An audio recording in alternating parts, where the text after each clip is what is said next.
La parole est à Monsieur Michel Piron.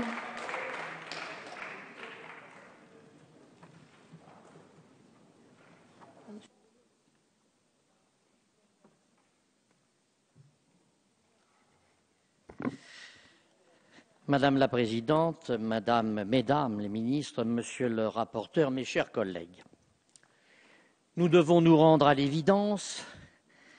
L'acte 3 de la décentralisation et l'achèvement de la réforme territoriale que laissait espérer le discours de Dijon du 5 mars 2012 ne se feront ni avec ce projet de loi, ni avec les deux suivants. C'est pour nous, décentralisateurs assumés, une vraie déception. Tant sur la forme que sur le fond, je voudrais vous faire part de ma perplexité. Perplexité devant un texte peu soucieux de cohérence. Vous avez en effet fait le choix de scinder votre projet de réforme territoriale et de l'action publique en 3 phases, selon une logique ou une absence de logique qui est à l'opposé de notre conception de l'aménagement du territoire.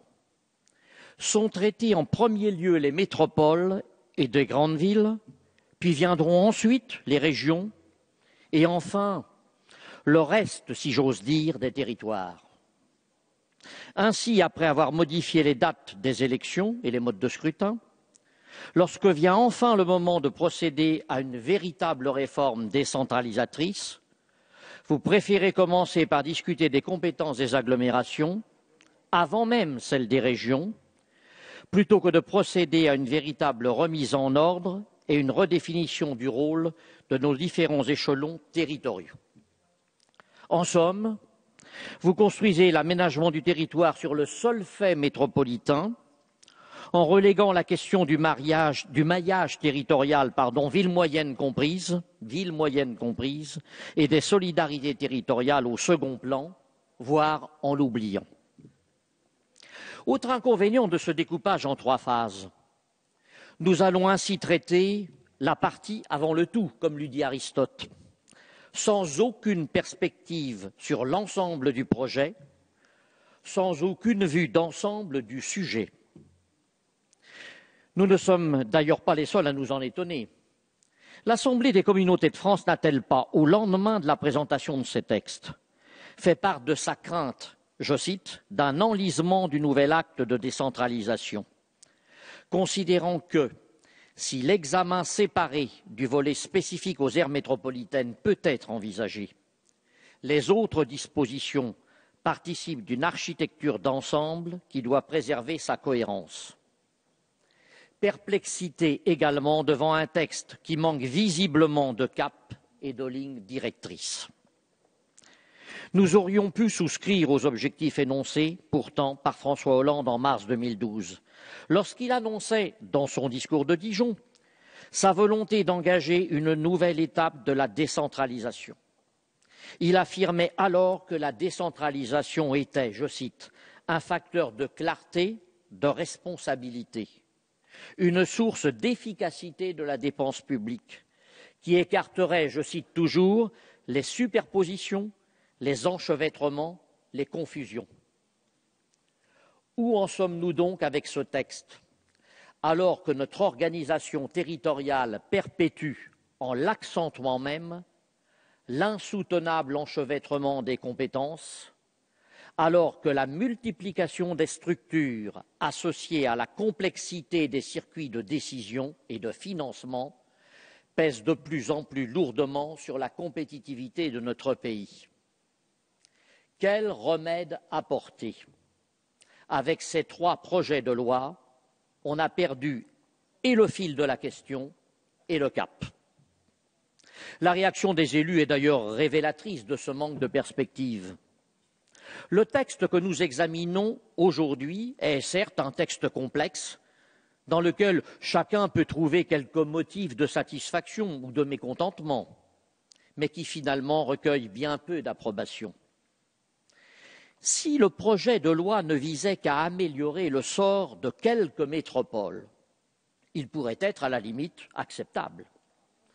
L'organisation de territoires en métropole, conçue comme pôle de développement, est en effet un facteur de croissance économique.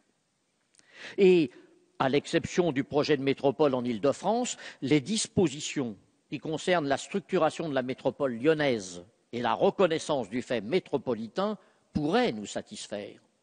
Nous en reparlerons au cours de la discussion.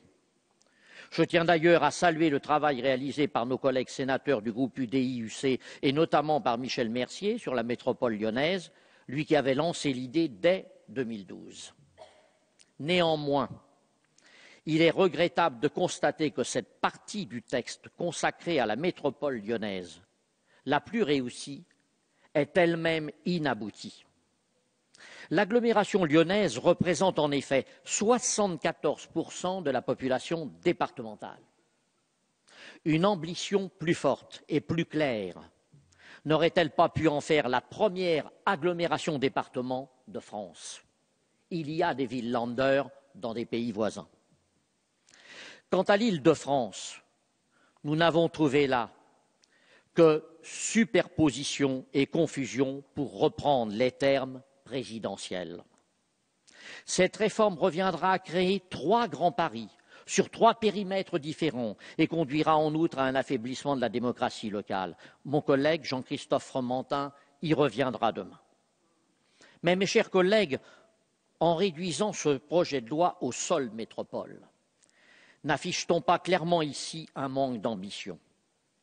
Où est cette fameuse réforme territoriale dont chacun ici a reconnu un jour ou l'autre la nécessité? Dans le domaine des compétences, votre choix, Madame la Ministre, c'est le non-choix. Vous avez multiplié les instances et les schémas à travers les conférences territoriales de l'action publique. Espérons sans doute trouver un consensus entre des collectivités dont le paysage se complexifie toujours davantage. Cette voie va rendre encore plus difficile, voire impossible dans certains cas, la prise de décision à de nombreux niveaux. Et elle va rendre encore plus illisible pour nos concitoyens les politiques conduites par les collectivités. Le rétablissement de la clause de compétence générale pour les départements et les régions est emblématique de ce refus de clarification.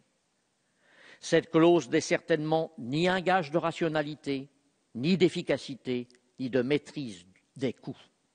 Et à coup sûr, le chef de fila que vous préconisez ne permettra en rien de mettre un peu d'ordre dans l'émiettement des politiques locales.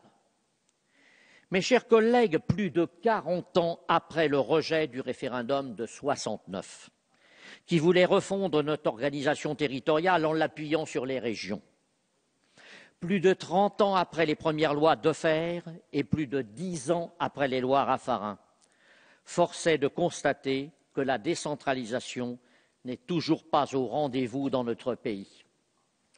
À travers ce projet de loi, Madame la Ministre, vous n'avez donc pas saisi l'occasion qui vous était offerte de revoir l'architecture des pouvoirs de notre pays.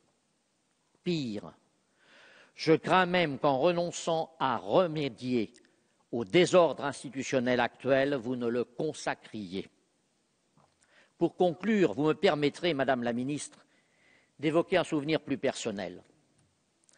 Lors d'un débat organisé, voilà quelques années à Marseille, par Michel Vauzel, sur ce thème et auquel vous participiez, portant sur la loi de 2010, qui avait notamment créé les conseillers territoriaux, vous m'aviez alors, avec votre collègue, fait part de votre compassion. Eh bien, aujourd'hui, je ne voudrais pas faire preuve d'ingratitude, Madame la Ministre, et je vous assure à mon tour de ma profonde compassion en voyant le texte que vous nous présentez. Vous avez choisi un chemin labyrinthique. L'UDI ne vous suivra pas sur cette voie. Merci, Monsieur le député. Nous avons donc entendu un orateur par groupe. Donc, nous continuerons demain. Prochaine séance, mercredi 17 juillet à 15 h, avec la discussion sur le rapport de la commission mixte paritaire du projet de loi de séparation et de régulation des activités bancaires, puis suite du projet de loi de modernisation de l'action publique territoriale et d'affirmation des métropoles. La séance est levée.